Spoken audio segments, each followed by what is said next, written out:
ತಮಗೆಲ್ಲರಿಗೂ ಪ್ರಣಾಮಗಳು. ಭಾರತೀಯ ಹಬ್ಬಗಳ ವೈಶಿಷ್ಟ್ಯತೆ ಬಗ್ಗೆ ಚಿಂತನೆ ಮಾಡೋಣ.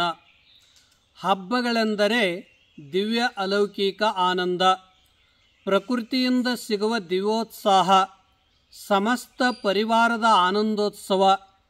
ಹಬ್ಬದ ಸಂಭ್ರಮೋತ್ಸವದಿಂದ ನವೋತ್ಸಾಹ, ಉಲ್ಲಾಸದಿಂದ ಪ್ರಸನ್ನೋತ್ಸವ ದೊರಕುತ್ತದೆ. ಹಬ್ಬ ಎಂದರೆ ಆರೋಗ್ಯದ ಸಮೃದ್ಧಿಯ ಮಹೋತ್ಸವ. ಸಮಸ್ತ ಪರಿವಾರಗಳನ್ನು ಸನಾತನ ಸಂಸ್ಕೃತಿ, ಪ್ರಾಚೀನ ಧರ್ಮ, ವಿಶ್ವ ಮಾನವತಾ ಧರ್ಮ ಜೊತೆಜೋಡಿಸಿ ಕೂಡಿಸುವುದು. ಶುಭಯೋಗ ಸಂತಸ ನೀಡುವ ಹಬ್ಬಗಳು ಪ್ರತಿಯೊಬ್ಬರ ಹೊಸ ಹೊಸ ಕಾರ್ಯಗಳ ಯಶಸ್ವಿಗೆ ಪ್ರೇರಣೆ, ಪ್ರೋತ್ಸಾಹನ ನೀಡುತ್ತವೆ. ಸಾರ್ಥಕಪೂರ್ಣ ಬದುಕಿಗೆ, ಜೀವನದ ಸರ್ವಾಂಗೀಣ ವಿಕಾಸಕ್ಕೆ ಧೈರ್ಯ, ಆತ್ಮವಿಶ್ವಾಸ, ಸಾಹಸದಿಂದ, ಹರ್ಷೋಲ್ಲಾಸದಿಂದ ಕಾರ್ಯ ಮಾಡಲಿಕ್ಕೆ ಪ್ರೇರಣೆ ನೀಡುತ್ತವೆ. ಆದ್ದರಿಂದ ಭಾರತೀಯ ಬಗೆ ಬಗೆಯ ಹಬ್ಬಗಳು ಪರಮೋನ್ನತ ಜೀವನಕ್ಕೆ ದಿವ್ಯ ಸೋಪಾನಗಳು. ಪ್ರತಿಯೊಬ್ಬರ ಬದುಕಿಗೆ ಪುಷ್ಟಿ, ಸಂತುಷ್ಟಿ, ತೃಪ್ತಿ, ಸಂತೃಪ್ತಿ ನೀಡುತ್ತವೆ ಮತ್ತು ಶರೀರ ಮನ ಬುದ್ಧಿಗಳನ್ನು ಸಶಕ್ತಗೊಳಿಸುತ್ತವೆ. ಋತುಮಾನಗಳಿಗನುಸಾರ ನಮ್ಮ ಭಾವನೆಗಳು ಬದಲಾವಣೆಗೊಳ್ಳುತ್ತವೆ. ಅವುಗಳನ್ನು ಅಭಿವ್ಯಕ್ತಗೊಳಿಸಲಿಕ್ಕೆ ಮುಕ್ತ ಸ್ವಾತಂತ್ರ್ಯ ನೀಡುತ್ತವೆ.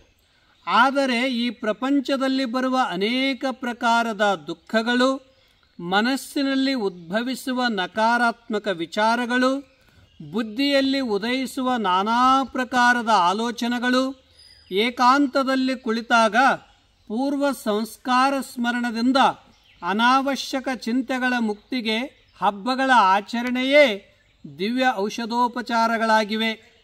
ನಿತ್ಯ ಜೀವನದ ಕಾರ್ಯಗಳಿಂದ ಮುಕ್ತನಾಗಿ ಹೊಸ ಜೀವನದ ಪಥದತ್ತ ಸಾಗುವುದೇ ಹಬ್ಬಗಳ ಮುಖ್ಯ ಉದ್ದೇಶವಾಗಿದೆ. ಪ್ರಕೃತೋತ್ಸವದ ಸಂಭ್ರಮದ ಆಚರಣೆಯಿಂದ ಭಾರತೀಯರಿಗೆ ಹೊಸ ವರ್ಷ ಯುಗಾದಿ ಹಬ್ಬ ಪ್ರಾರಂಭವಾಗುತ್ತದೆ.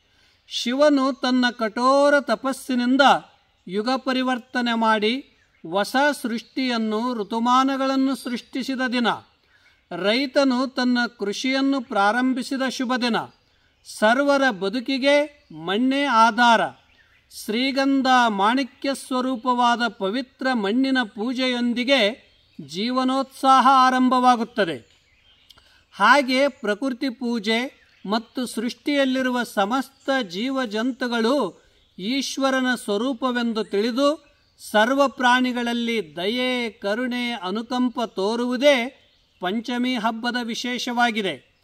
ಸಕಲ ವಿಘ್ನ ನಿವಾರಕನು, ಶುಭ ಸಮೃದ್ಧಿಯ ಅನುಗ್ರಹಿಸುವ ಬುದ್ಧಿದೇವತಾ ಗಣಪತಿ ಉತ್ಸವ ಸರ್ವರಿಗೂ ಪ್ರಿಯವಾಗಿದೆ. ಗಣೇಶ ಚತುರ್ಥಿ. ವರುಣನ ಕೃಪೆಯಿಂದ ಮೇಘರಾಜನು ಭೂಮಂಡಲವನ್ನು ಹಚ್ಚ ಹಸಿರಿನಿಂದ ಸಮೃದ್ಧಗೊಳಿಸುವ. ಆಧ್ಯಾತ್ಮಿಕ ಅಲೌಕಿಕ ಶಕ್ತಿಯಿಂದ ಹಾಗೆ ನಮ್ಮ ಶರೀರ, ಮನ, ಹೃದಯಗಳನ್ನು ಶುದ್ಧಗೊಳಿಸಿ ಶಿವನ ಪೂಜೆ, ಉಪಾಸನಾ, ಶ್ರವಣ, ಸ್ವಾಧ್ಯಾಯ, ಮಂತ್ರ ಆರಾಧನೆಗೆ ಮೀಸಲಾಗಿದೆ ಶ್ರಾವಣ ಮಾಸ. ನವಶಕ್ತಿ ಸ್ವರೂಪದ ದುರ್ಗಾಮಾತೆಯ ಆರಾಧನೆಯಿಂದ ದೈವಿ ಗುಣಗಳ ಪ್ರಾಪ್ತಿಯಾಗುತ್ತವೆ. ನವರಾತ್ರಿಯಲ್ಲಿ ಅಲೌಕಿಕ ಶಕ್ತಿ, ಇಂದ್ರಿಯಗಳಲ್ಲಿ ವಿಜಯತ್ವ ಪಡೆಯುವುದಕ್ಕೆ ಮಾತಾ ಜಗದಂಬ ಉಪಾಸನೆ ಸರ್ವಶ್ರೇಷ್ಠವಾಗಿದೆ. ದೀಪಾವಳಿ ಹಬ್ಬ ಸಂಪತ್ತು, ಜ್ಞಾನ, ಸಮೃದ್ಧಿಯಿಂದ ಪ್ರಕಾಶಿಸುವ ಮಹೋತ್ಸವವಾಗಿದೆ. ಕತ್ತಲೆಯಿಂದ ಬೆಳಕಿನ ಕಡೆಗೆ, ಅಸತ್ಯದಿಂದ ಸತ್ಯದೆಡೆಗೆ, ಅಜ್ಞಾನದಿಂದ ಸುಜ್ಞಾನದೆಡೆಗೆ ನಡೆಸುವ ಹಬ್ಬವಾಗಿದೆ. ಸೂರ್ಯದೇವನು ದಕ್ಷಿಣ ಪಥದಿಂದ ಉತ್ತರ ಪಥದೆಡೆಗೆ ಯಾತ್ರೆ ಮಾಡುತ್ತಾನೆ. ಆಗ ಶುಭ ಪರ್ವದ ಮಕರ ಸಂಕ್ರಾಂತಿ ಆಚರಣೆಯಿಂದ ಆರೋಗ್ಯ ಸಮೃದ್ಧಿ, ಆಧ್ಯಾತ್ಮಿಕ ಸಾಧಕನು ಜ್ಞಾನ ಪ್ರಾಪ್ತಿಗೆ, ಸಕಲ ಬಂಧನಗಳಿಂದ ಬಿಡುಗಡೆ ಹೊಂದುವುದಕ್ಕೆ ಸರ್ವಶ್ರೇಷ್ಠ ಶುಭಯೋಗವಾಗಿದೆ. ಮಹಾಶಿವರಾತ್ರಿ ದೇವಾದಿದೇವ ಮಹಾದೇವನ ಆರಾಧನೆ ಮತ್ತು ಉಪಾಸನೆಕ್ಕಾಗಿ ಸಮರ್ಪಣೆ. ತ್ಯಾಗ, ಸಂಯಮನ, ತ್ರಿಕರಣ ಶುದ್ಧಿ, ಅನನ್ಯ ಭಕ್ತಿಯಿಂದ ಮಹಾಶಿವನ ಕೃಪೆಯಾಗುತ್ತದೆ ಎಂಬ ಅಚಲ ವಿಶ್ವಾಸ. ಹೋಳಿ ಹಬ್ಬದಲ್ಲಿ ಕಾಮದಹನ ಪ್ರಧಾನವಾಗಿದೆ.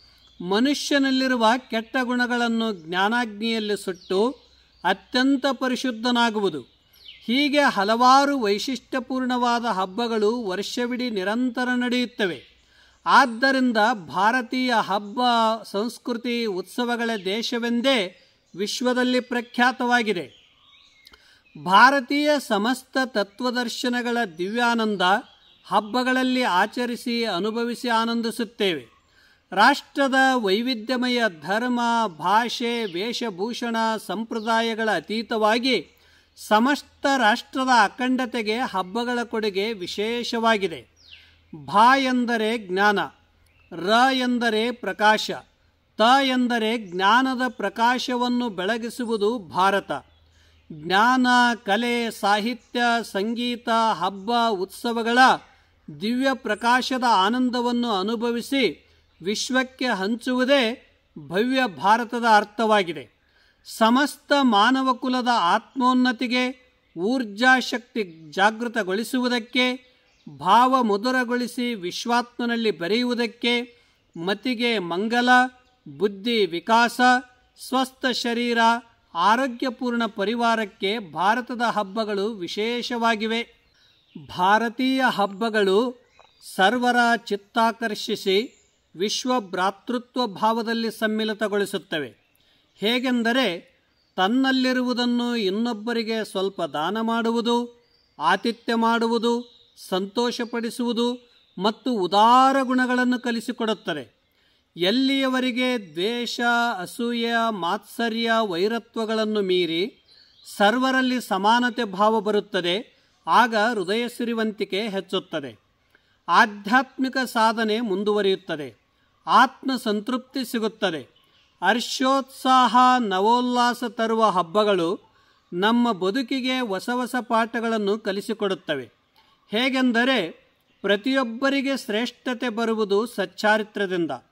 ನಿರಂತರ ಪ್ರಯತ್ನ, ಉತ್ಸಾಹದಿಂದ ದುಡಿದರೆ ಲಕ್ಷ್ಮೀ ಪ್ರಾಪ್ತಿ.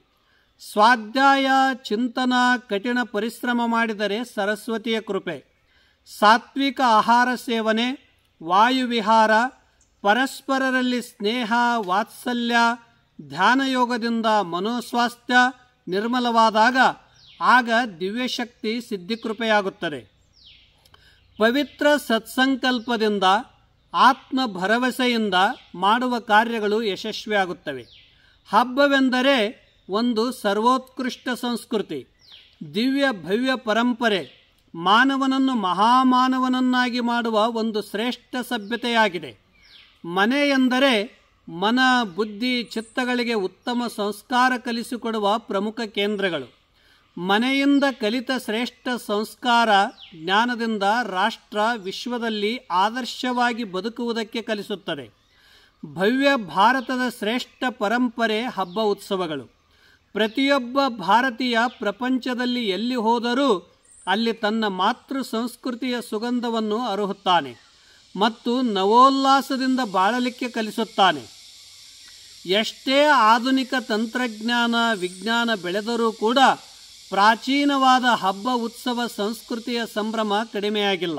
ಇದೇ ಭಾರತೀಯ ಪುಣ್ಯಭೂಮಿಯ ವಿಶೇಷತೆ.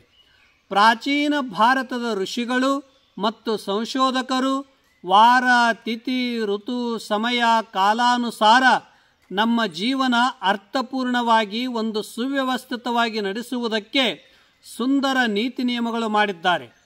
ಶ್ರೇಷ್ಠ ಧಾರ್ಮಿಕ ಸಾಂಸ್ಕೃತಿಕ ನಿಯಮಗಳನ್ನು ವೈಶಿಷ್ಟ್ಯಪೂರ್ಣವಾಗಿ ಹಬ್ಬ ಉತ್ಸವಗಳನ್ನು ಆಚರಿಸುತ್ತಾ ಸಾರ್ಥಕ ಜೀವನ ಸಾಗಿಸುವವರು ಭಾರತೀಯರು. ಸಾಮಾನ್ಯ ಬದುಕಿನಿಂದ ಅಸಾಮಾನ್ಯ ಜೀವನ ಸಾಗಿಸುವ, ದಿವ್ಯ ಪ್ರಕೃತಿ ವಿಶ್ವಾತ್ಮದಲ್ಲಿ ಒಂದಾಗಿಸುವ ದಿವ್ಯ ಧೀರ ಪುರುಷರು ಇವರು. ಯುಗಾದಿಯ ಪಾವನ ಪರ್ವದಲ್ಲಿ ತಮಗೆಲ್ಲರಿಗೂ ಹಾರ್ದಿಕ ಶುಭಾಶಯಗಳು. ಧನ್ಯವಾದಗಳು.